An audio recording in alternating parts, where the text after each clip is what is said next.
Able to today reflect on the great growth and achievement at Morialta Secondary College in my electorate. And a couple of weeks ago, since the Parliament last sat, I was pleased to be able to visit Morialta Secondary College with Scott Kennedy, the Liberal candidate for Morialta, on their open day. And at that open day, we were able to engage with staff and with students thriving. We are now up to year 7, 8 and 9 students at Morialta Secondary College, open for just over 2 years.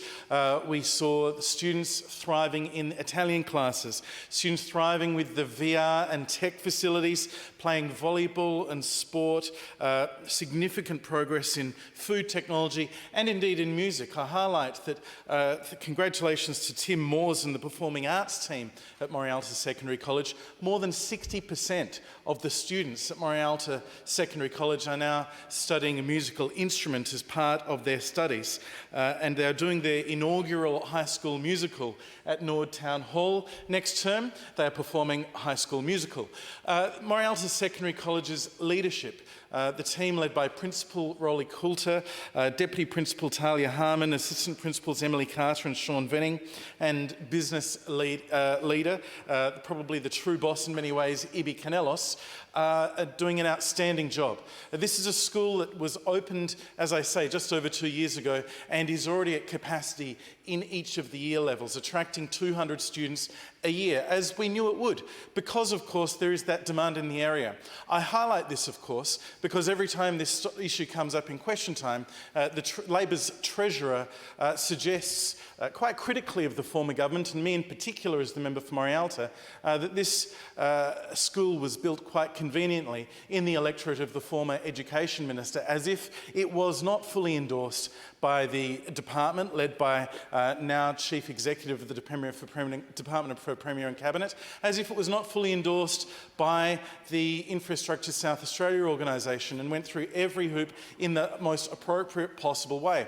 I highlight the history. In 2017, when the former Labor government announced that there was going to be $30 million of funding to combine the two campuses of Nord Morialta High School at the McGill site, they did not mention at that time one word that that was going to be half funded by the sale of the Rostrevor site, the Nord Morialta Middle School campus. In fact, prior to the 2018 election, my constituents had no knowledge that Labor's secret plan was to in fact have a high-density housing development at that Rostrevor campus. It was only when I found out that as Education Minister in my early briefings that we were able to first put on hold that sale. And I want to thank Premier Stephen Marshall of the time, and indeed his Chief of Staff, James Stevens, for helping me convince Rob Lucas, the Treasurer of South Australia, not a man known for his lack of frugality, that we did indeed need to put that $15 million debt to Treasury on hold. That was very important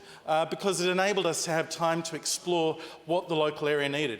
And what we found was that demand for high school places was significant and more than justified a new high school. We also did a cost-benefit analysis of identifying whether we repurpose the existing middle school campus or indeed knock down and build afresh. And what that found was that there wasn't going to be much difference. So badly run down had 16 years of Labor government allowed the Rostrevor campus to be, that there was no point trying to save those buildings. It was almost going to be as expensive to just try and save some buildings and build some new buildings, and over 20 years the cost to taxpayer would be much more. So that's why we've got a fully new school there, entirely appropriate, entirely in the taxpayers of South Australia's best interests.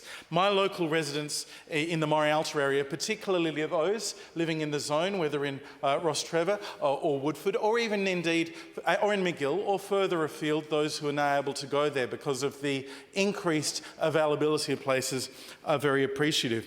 I want to highlight the great work being done also by some of those other senior leaders, Aya Me for Maths and Science, Tanya Guerin in English and HASS, her great work in the Hear My Voice project, and along with that of the original DP, Sarah Chambers.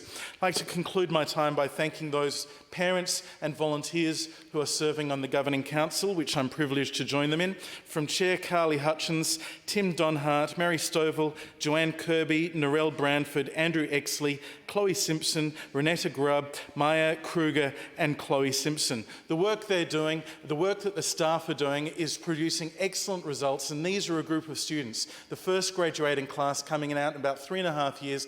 I can't wait to see what they achieve in the years to come.